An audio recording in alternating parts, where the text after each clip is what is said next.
New American Standard. Psalmist says, for the choir director, according to Shushan Eduth, a miktam of David or a teaching or a proverb to teach when he struggled with Aram Naharaim and with Aram Zobah. And Joab returned and smote 12,000 of Edom in the valley of Salt. O God, thou hast rejected us. Thou hast broken us. Thou hast been angry. O restore us. Thou hast made the land quake. Thou hast split it open. Heal its breaches, for it totters. Thou hast made thy people experience hardship. Thou hast given us wine to drink that make us stagger.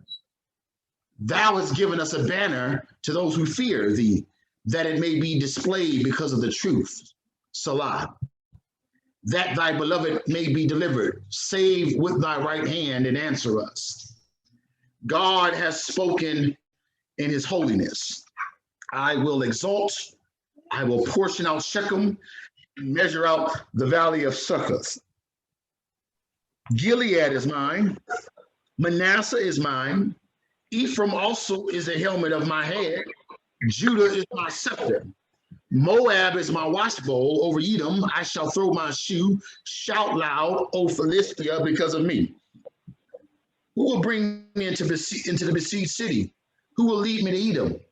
Has not thyself, O God, rejected us? And will thou not go forth with our armies, O God? Has not thou thyself, O God, rejected us? And give us help against the adversary, for deliverance by man is in vain. Through God we shall do valiantly, and it is he who will tread down our adversaries. Amen. Amen. Amen. All right. So as we look at Psalm 60, I want to look at this this subject, battle fatigue. Mm-hmm. Holding it all together when everything is falling apart. Battle fatigue. Did everybody, I'm not seeing it in my email, but did everybody get the handout? Yes. Okay, good. Okay, good. Yes. Battle fatigue, holding it all together when everything is falling apart. I usually do start off with a justification of that subject, and let me hold the justification off first, so that I can better give us an understanding what constitutes this battle fatigue, and then make an argument why it applies to the text. Okay. If we ask ourselves, what is the it that we are holding together, right? We said battle fatigue, holding it all together when everything is falling apart. What is the it? Well, the answer is our commitment. It's our Christian responsibility. And on this journey, we know God has his part and we have our parts, right? Mm-hmm. God does his thing, and there are oftentimes things God does that no one else can do but him. That's right. But then, because this is a relationship, because this is a covenant relationship, then we have our part. We have our responsibility, our commitment. Mm-hmm. And the challenge is it's sometimes difficult to maintain our Christian responsibility in areas, especially where it seems that area is falling apart. Yeah. Right? Well, why am I trying to stay committed and maintain a level of Christian responsibility to something that seems to be sinking? You know, a lot of people who felt that way in the context of ministry, whether that was a larger context of the church or just trying to meet individual objectives or goals, or even ministry or auxiliaries. Like, you feel that way. You feel like, why am I trying to hold something up and and maintain a level of commitment and devotion to something that seems to be self-destructing. Mhm. Anybody ever felt that way? Yes. Yeah. Yes. Yeah. It can feel as if the battles that you're fighting to be successful, to reach a goal are fraught with so many losses that it just seems unnecessary, seems hopeless. You feel like you're fighting an uphill battle that can't be won. Mm-hmm. Mm-hmm. The harder you fight, the less you actually accomplish. Okay, and quicksand. Yeah. Sometimes we feel like that not only in ministry, sometimes we feel like that with our family relationships. Yes, yes. Right? We want the best for our kids, our grandkids, our wayward siblings, and we feel like we've been sucked into a battle that we never asked for. Mm. Right? Mm-hmm. Are you fighting for your family members' sanity and security and spiritual maturity? And only to find out that it seems like they're not fighting. Like you're fighting and they're not fighting. Right, fighting right. Tearing me up this morning, Reverend.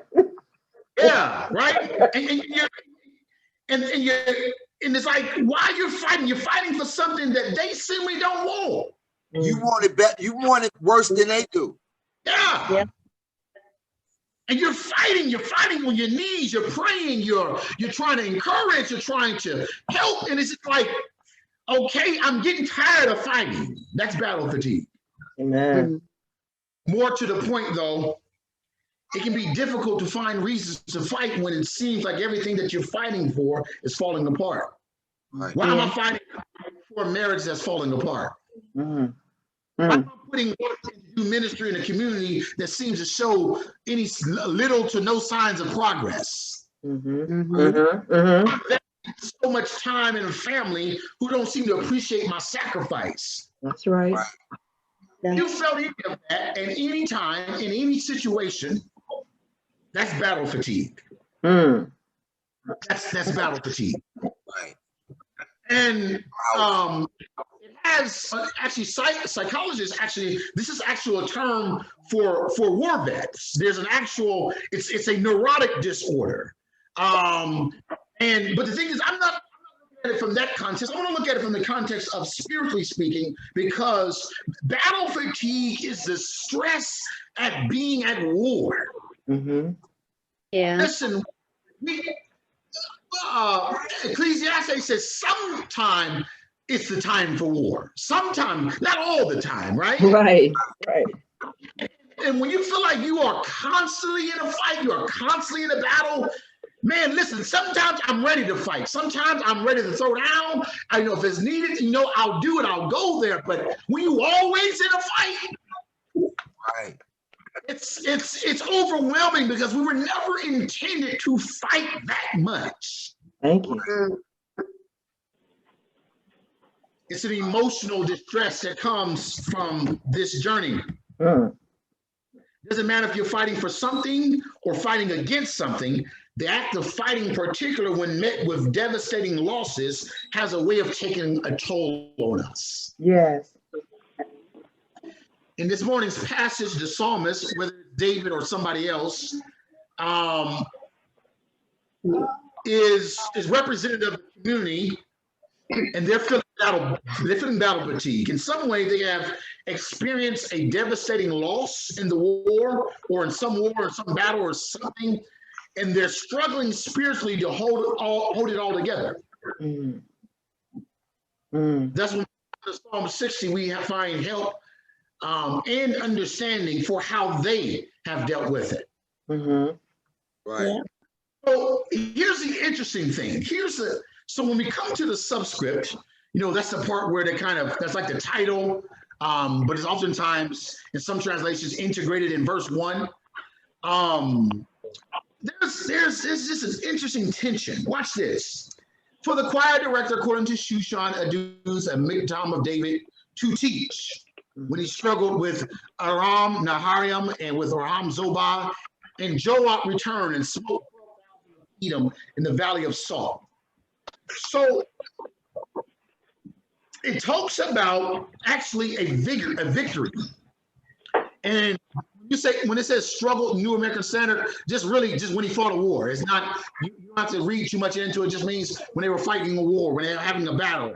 And it says that that Joab, who was one of David's generals, actually killed 12,000 people. So the interesting thing is when you actually go though to it's actually deeper than that. When you go back and read the story of where this passage alludes to in 2 Samuel 10, you see that they actually went. It's a 2 Samuel 10 and 1 Chronicle 19 is where that allusion is. But when you look at it, they actually win. They actually win it. It's not just the 12,000. Like it talks about almost like somewhere from 33 to 40,000, depends on if the writer is using 40,000 as a way to round up for theological purposes, or is it just the 33 or 34,000? But there's a lot of people. Here's the situation. So there's these Aryan nations. They actually try to jump Israel. They try to attack. They try to ambush them. A few of them get together to hit Israel, and so there's different battles being fought at different places. And every single one of them, they win. Israel wins. And interestingly, they go into, when you go back and read the story, they go into it saying, listen, if y'all get overwhelmed, then y'all run. We'll come help y'all. And if y'all losing, we'll come help y'all. So this is what Israel's saying at the different camps. But there's no need for it, because at every location they actually win. And it's somewhere about 33,000, somewhere 33 to 40,000 people were slaughtered. Listen, it was ironically one of the greatest military victories that Israel had. Wow. So interesting, it is extremely interesting that when we read the text, after the text at least alludes to that, that it only mentions the 12,000. Not sure what's going on with that number, but could be something, could be symbolic of the type of the tribes, the 12. This is full victory. I don't know. But it's interesting that, again, you go back to it, it was this military victory. But that doesn't seem to line up with what comes next, though. They say, "Oh God, thou hast rejected us. Yeah. You've been angry." Right? You restore us. Like, what in the world is going on? Right.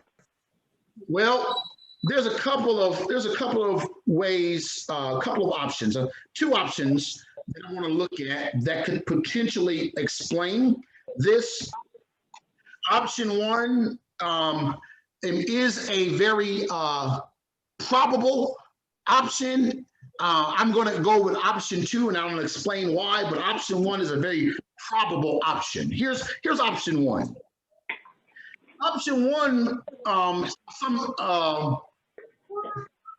interpreters have interpreted this, is that Psalm 60 reveals unknown information about the military campaign. So when we go to 2 Samuel 10, and First Chronicles 19, only speak, according to this way of interpretation, they only speak of the victory. They don't speak of, and Psalm 60, the idea is that Psalm 60 tells about the actual loss. And if that is the way that we should read this, then it's a very interesting application.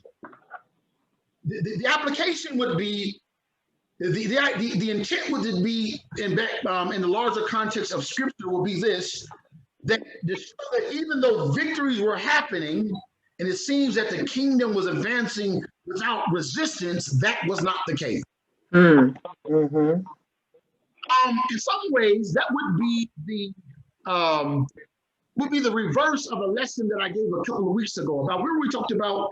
I think it was with Palm Sunday. We were talking about the reality behind the reality, Mhm. right? That the kingdom, that there's often stuff that we don't see, that's not always visible to the eye. Mhm. Right. Mhm.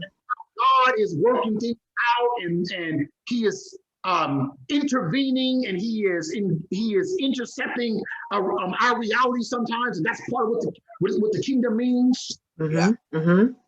On one level, that was the positive side of that.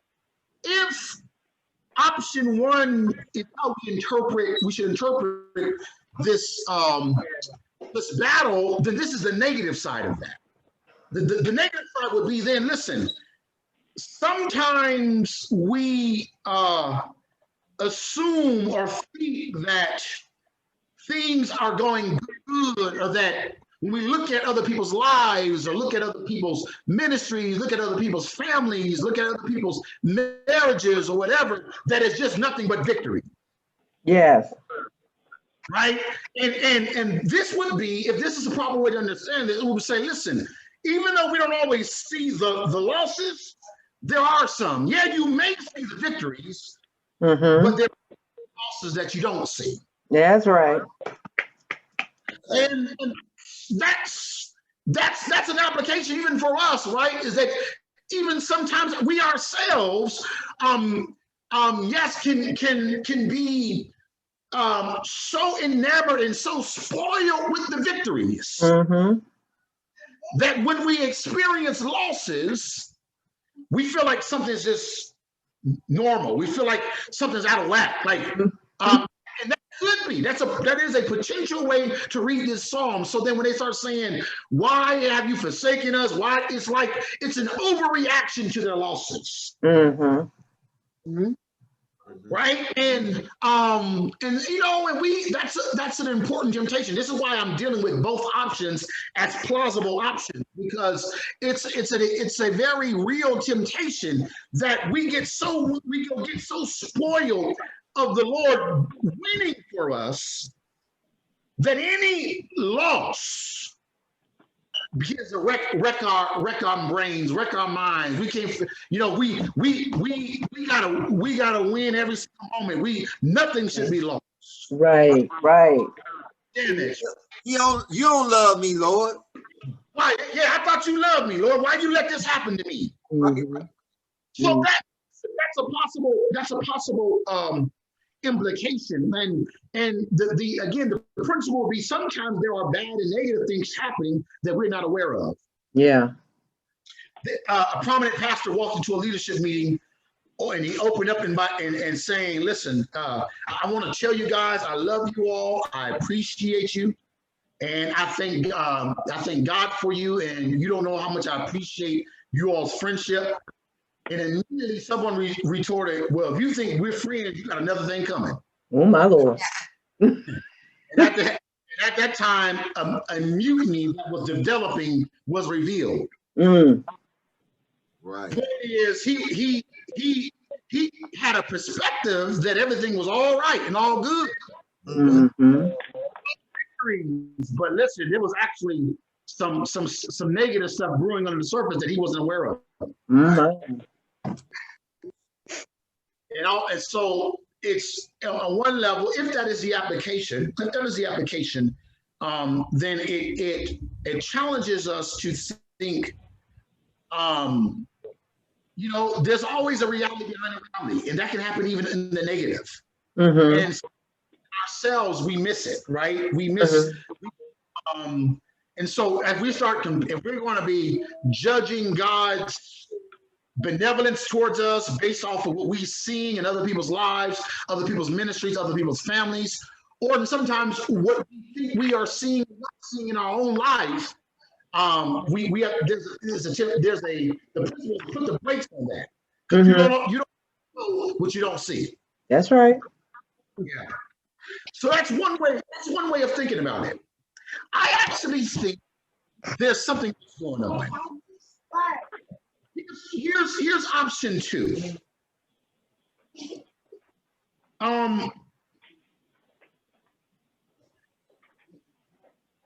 option two, well, let me see what some of the challenges that I think can cause. They're not knockdown arguments, but it is something I think that complicates that perspective of option one being the application. Possible to understand it that way, but I think it presumes a couple things. Number one, it presumes that the setting in the subscript reveals the circumstances behind the entire psalm. And this is what I've been trying to help us to think through these last few times, is that the subscript does not mean that the whole psalm is shaped off of that. Mhm.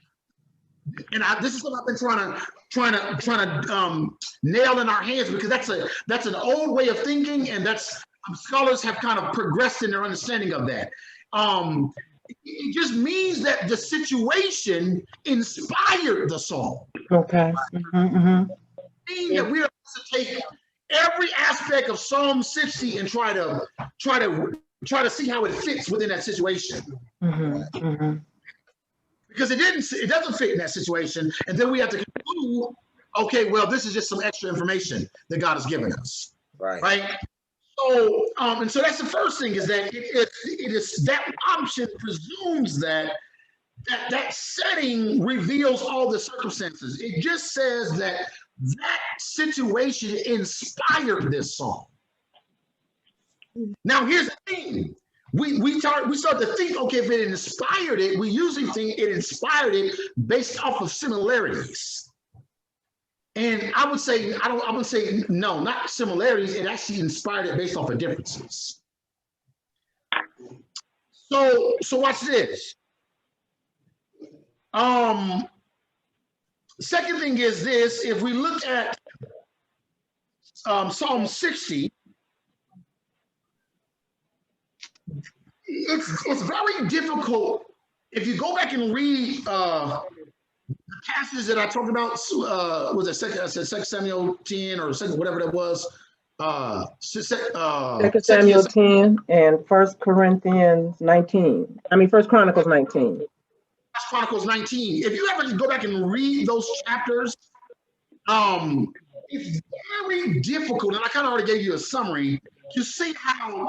If they lost the battle, if they lost something, how the major victory, like they turn their enemies around, it'd be very difficult to see how they would consider that a loss and devastate in such a way that they explain it in Psalm 60. Like this thing was so huge that you had other nations coming, bringing gifts to David and bringing gifts to Israel, saying, "Woo, we so glad y'all whooped their butts because we couldn't do nothing with them." Right? So this was like, in the language says, "You have rejected us." Like, it's hard to say how they would come to the conclusion that God rejected us when he gave them, even if they didn't lose a battle or two, the victory was so huge. It was monumental. And for them to come back and describe, "You rejected us, you broken us. You make the land quake. You split the earth open." It just doesn't seem to fit. Right. So I argue that for option two. The option two, I believe, is that understanding that what inspired the language of feeling brokenhearted and all this stuff is looking at God's actions in the past and then comparing that with some present devastation in the present. And in that way, they are inspired, like, okay, Lord, how in the world can you give us such a tremendous victory as you did back then in Second Samuel 10? Like, everybody was talking about it. Right. We had all spoils of war, but then in this present situation, we have been devastated. Some scholars, and I think I agree with them because of my way of wrestling with option two. Some scholars says that this is actually being the circumstances is actually the siege of Jerusalem in 587 when Jerusalem fell. Okay. That makes sense to me. Yes, Christian. It makes a lot of sense. What getting getting their attention? Oh, the devastation. Yeah, Kirsten said maybe he allowed the devastation to get their attention.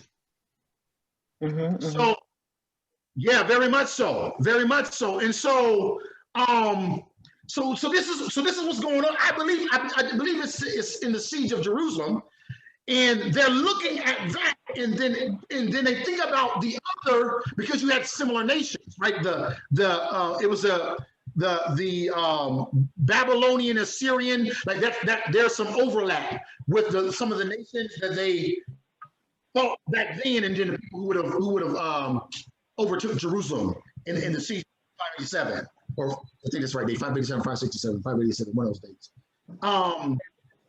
So that makes more sense to me. Then if we take that, then I think there's a whole nother application. The application is that they are struggling with what they consider to be the inconsistency of God. Wow. The author, as they see it, are laying the blame at the feet of Yahweh. In that regard, they're wrestling with holding together their Christian commitment. Lord, you gave me such great victories in this case, but now you've allowed us to be devastated. And they're dealing with, in that regard, the loss has created a battle fatigue. They're so used to winning that the loss has caused them to be devastated. And maybe as Christian said, maybe he let them lose to get their attention. All right. So let's dig into it deeper. Verses 1 through 3, they're feeling forsaken. And you can notice the language. You have rejected us. Yes. You have broken us. My. You have been angry, probably included in that unjustly, unnecessarily. You have made our land quake. You have made the land split open. You've made your people experience hardship. You cause us to drink intoxicating wine, or wine that causes us to stagger, which is a very interesting thing, because when you go back to Deuteronomy, the idea of drinking wine and the fruit of the vine, and fruit is a sign of blessing, right? It's a sign of, and he said, yeah, we drank wine, but we didn't know we didn't know it was going to mess us all up like it did. Okay. And so there's a level where they're really struggling with God. They're struggling with, I don't understand this. Like, we are your covenant people. We are your beloved. I don't understand why you would break us like this. Like this, I mean, yeah, maybe a little chat, but you, like, don't you think you took it too far? And I think that's what they're wrestling with, where they're feeling like they're wrestling with the sovereign choice of God. And it's like, Lord, I think you took this thing too far with us. Did you have to do all of that to us? Of this.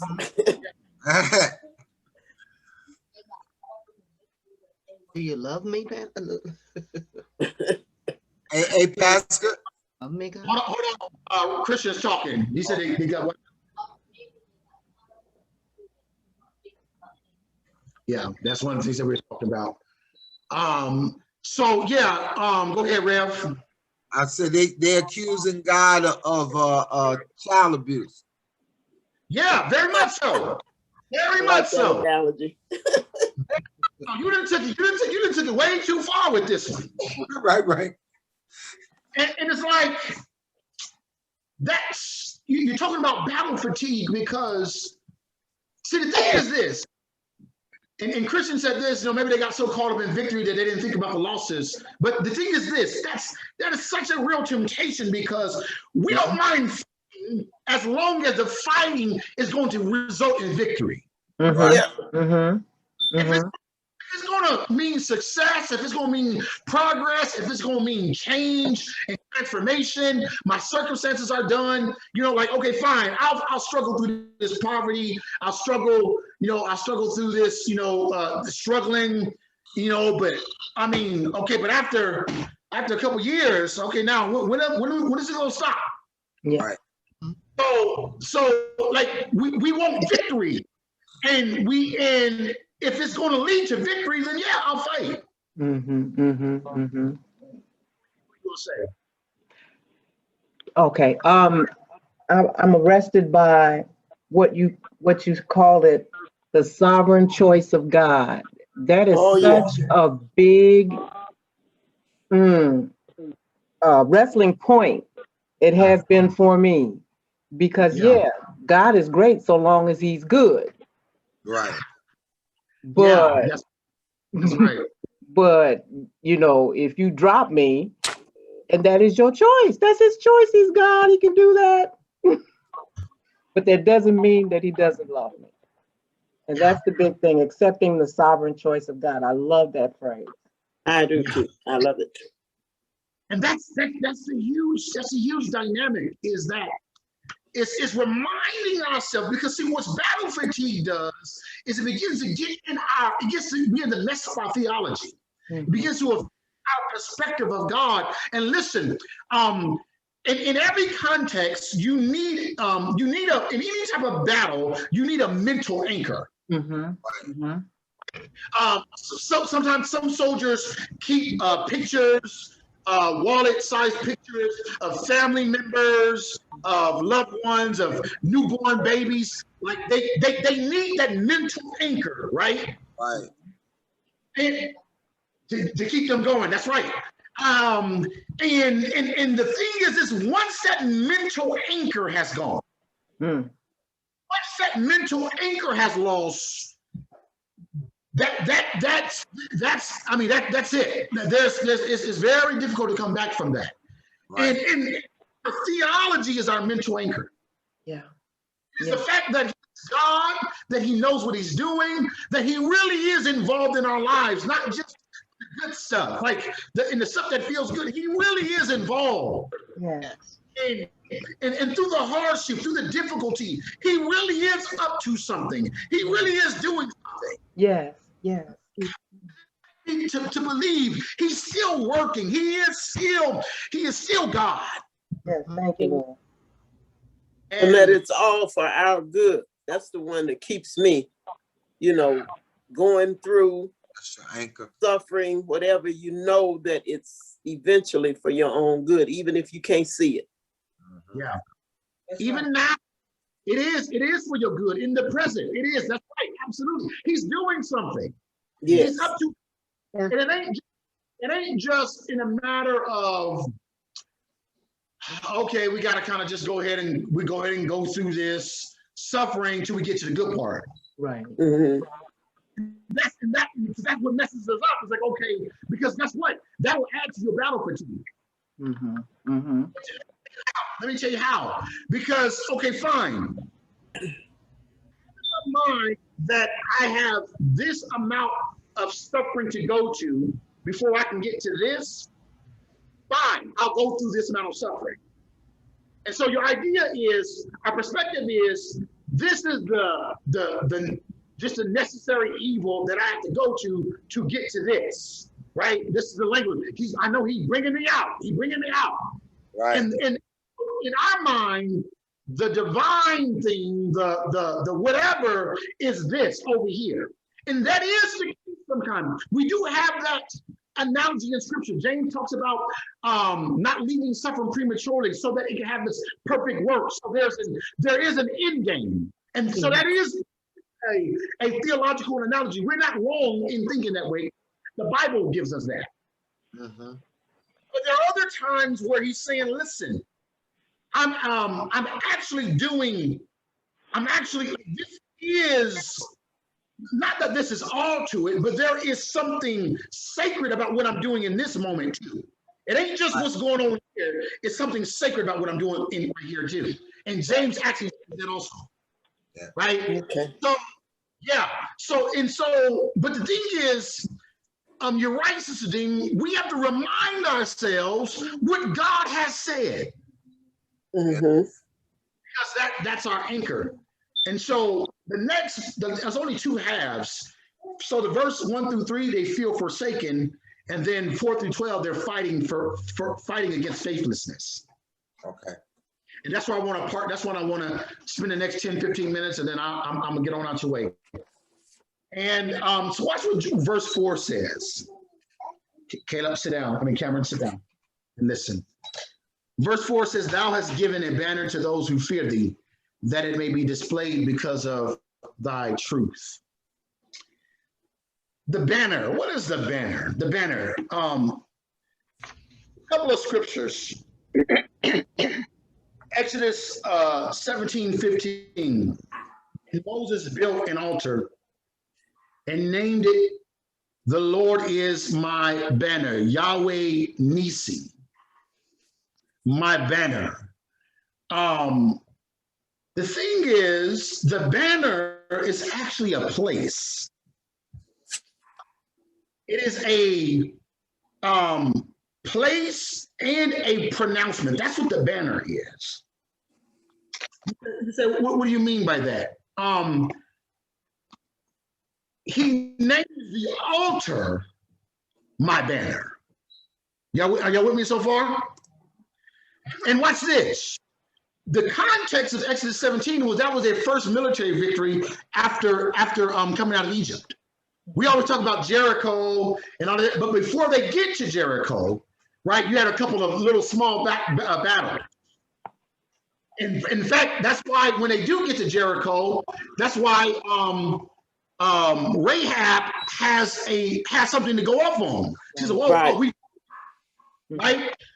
So no, this was the first major battle that they had won after they had got out of Egypt, after they defeated the Red Sea stuff and all that stuff. This was the battle, and Moses creates an altar and says, "The Lord is my banner." The banner is a place. Watch this. It's not just a place, it's a pronouncement. So it's a pronouncement in a particular place. Watch this. In Isaiah 30:17, it says, 1,000 shall flee at the threat of one man, you shall flee at the threat of 5, until you are left as a banner or flag on the mountaintop, as a on a hill. It was that, see, the banner was essentially a flag put in a certain place to say, when it gets rough, that's where we go for safety. After the war, we need to know where the retreat spot is. The retreat place in its pronouncement, this is safety, is the banner. That is the banner. Okay. And so when watch this, and it goes deeper. On a cultural level, it is the place and the pronouncement, but Moses says even more so, it's a person. Wow. Yahweh, the Lord, is my banner. Yahweh, Okay. he is the place that I refer. When I've gotten battle fatigued, when I feel myself losing the battle, he's the one that I was supposed to run to. All right. All right. Yes. And listen, that really it is, because listen, that's really our thing. That's our mental anchor. Yeah. That's our anchor, is that when I'm tired of fighting, when I'm really ready to throw in the towel, Yes. when I don't have any more energy to even pray about this thing, to pray about my commitment, here's a prayer that you can always pray when you feel a battle. Here it is. Lord, you are my. That's it. That's it. You're breaking up. Oh, can you hear me now? I'm sorry. Yeah, I can hear you now, but you broke up. I didn't get the prayer. You got to get the prayer. Yeah, that's right. All right. Here's a prayer. You are my banner. All right. All right. Yeah. And listen, because you be in situations, the battle fatigue, listen, we fight spiritually, right? And part of our spiritual weapons is prayers. Lord, help me with myself. Help me with my discouragement. And we're trying to, Lord, give me the energy to fight. Give me the energy to go on and, help me to forgive and all that kind of stuff. And sometimes we just tired. Yes. Yes, Lord. Yes, Lord. And when you are truly exhausted in the battle, you are my banner. Yes. All right. Listen, that's an SOS call. Yeah. Okay. It is. It's saying, Lord, I don't have much more to give, but you are my banner. I can't just throw in my towel, but I'm just saying you're my banner. You are my place of safety. Yes. You are fight for me. So when I can't fight no more, I'm depending on you to do. Oh, yes. Yes, Lord. And listen, that's our prayer. That's our SOS call. And so that's what they do. They try to draw on hope from the past to help them in the present. Yes. Let me see if I can help us. Cameron, come here. Let me see if I can help us. See, the battle fatigue makes you focus on how you feel in the moment, right? Mm-hmm. How you feel in the present, and it can make you despair. And your present struggles can distort your vision in the future. In other words, you start thinking what it is now is how it's always going to be. Mm. What am I feeling now makes me lose, to be discouraged that things can change or get better in the future. And so sometimes what we have to do is to do what they did. We have to draw from the past. Yes. And that's what he said. That's what he said. That's essentially what verse 4 is. Watch this. Watch what verse 4 says. You have given, past tense, actually a past perfect. This idea that you listen, you gave it to me in the past, and it has implications in the present, but you have given a banner to those who fear you. All right. All right. Yeah. And that banner is, again, it is the place. Lord, take me back to that place. It is a pronouncement, but more so it's a person. And then probably in this context, it's probably talking about the covenant relationship. You've given me, that's our banner. You gave it to me. So they draw from the past to give strength in the present. And then they say this, listen, that's why he says in verse 5, give me a banner that thy beloved may be delivered, saved with thy right hand. That's battle warfare imagery. And he uses right hand to say, because God boasts in various scriptures about how he has saved them with his right hand, saved them in an outstretched hand, and the right hand he showed power. So where's that right hand at now? We need you to save it. Save us. I'm depending on that. Verse 6 says, God has spoken in his holiness, which could also mean in his sanctuary, depending on, some translations translate it that way. I will exalt, I will portion out Shechem. Gilead is mine, Manasseh is mine. The idea is painting God as a victor of war, and as a victor of war, he gets the spoils of war, and he passes out the spoils. That's what happened when they entered into Canaan, right? They entered into Canaan, and then God begins to pass out land. Judah gets his land. Yes. All this stuff, right? He's the victor. He's the one who's won the victory. He gets the spoils of the war, and he gets to pass out the spoils of the war as an inheritance. And that's kind of what the psalmist is reminding us. Listen, verse 6 through 8, verse 6 through 9, scholars think that this is the voice of the priest or the prophet who's encouraging the nation and saying, God has spoken. There's there's a word from the Lord, y'all. I know y'all are battle fatigued, but there's a word from the Lord. Yes. And here's a word. I'm going to portion out Shechem. In other words, watch this. I have won the victory.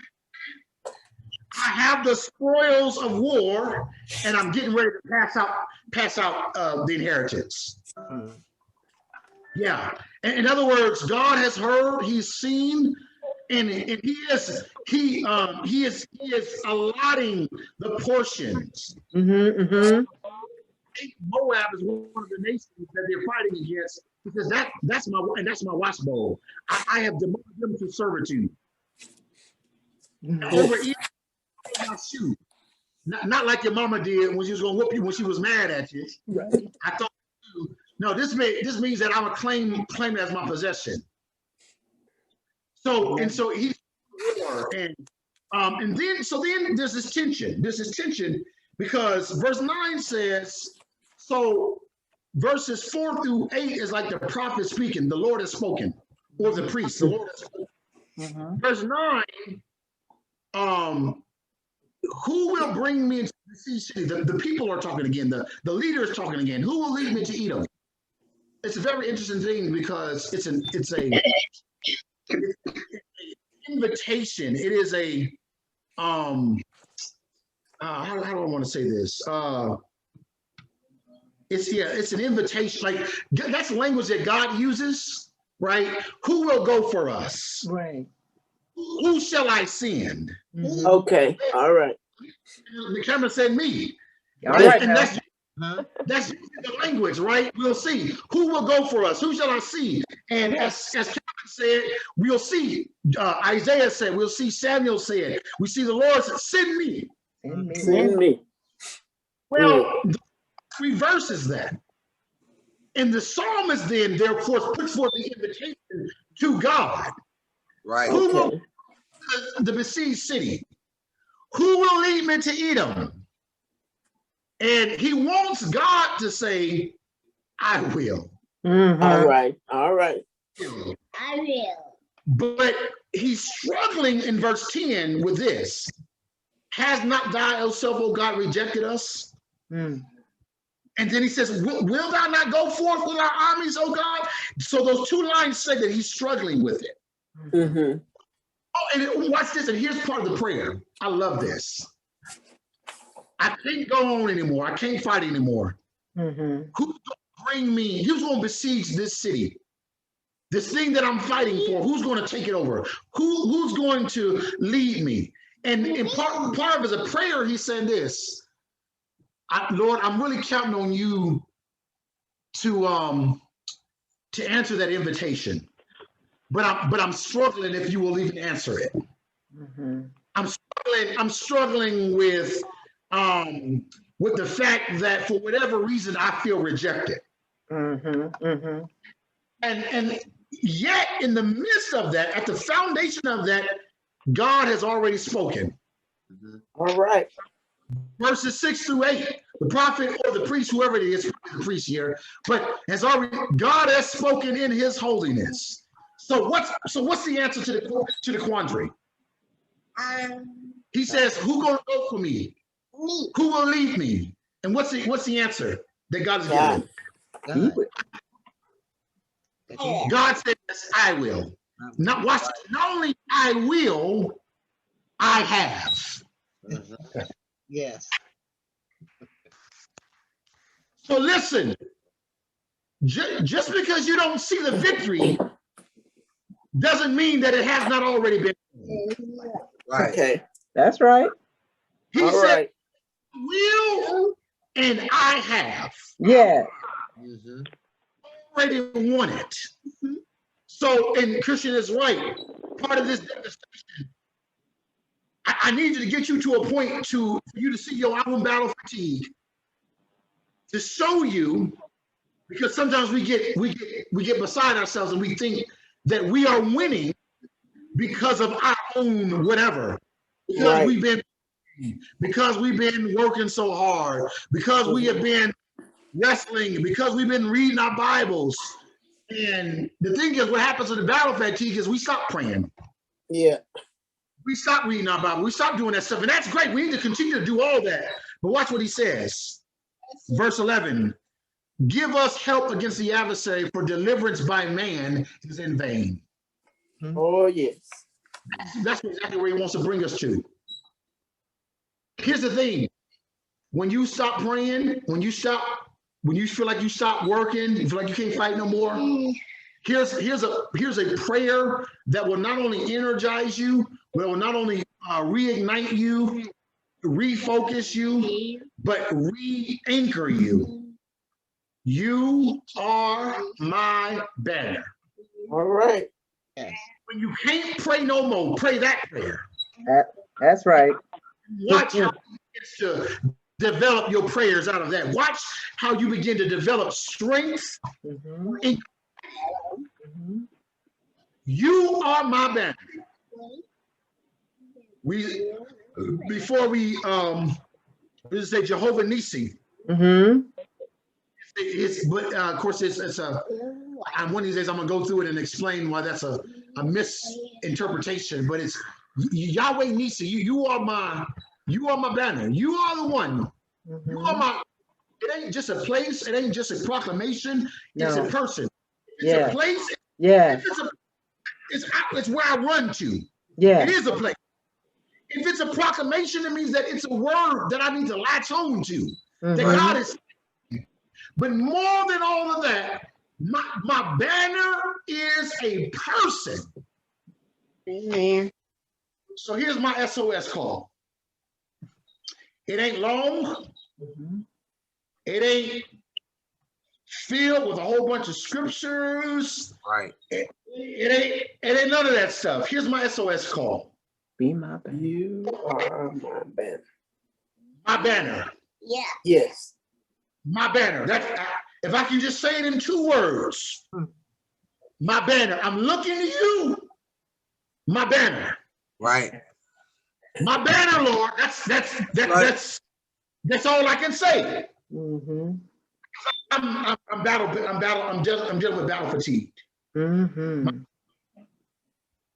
And we see it developed all the way to the New Testament, where Jesus is depicted as our victor, the one who goes to the cross, who fights our biggest victories, who fights and defeats sin and Satan. It is our most deep, even death. Yes. My banner. Right. You are my banner. And it's something about that encourages us, and that just says, you know what? I am going to let you, and I'm going to wait on you to fix this thing. Yes. That's the psalmist's message for us this morning. And so, yeah, that's his message. Out. That's his message. Reverend, that's my prayer that's part of my prayer for my children. I ask him to be their banner. That's right. That's right. That's right.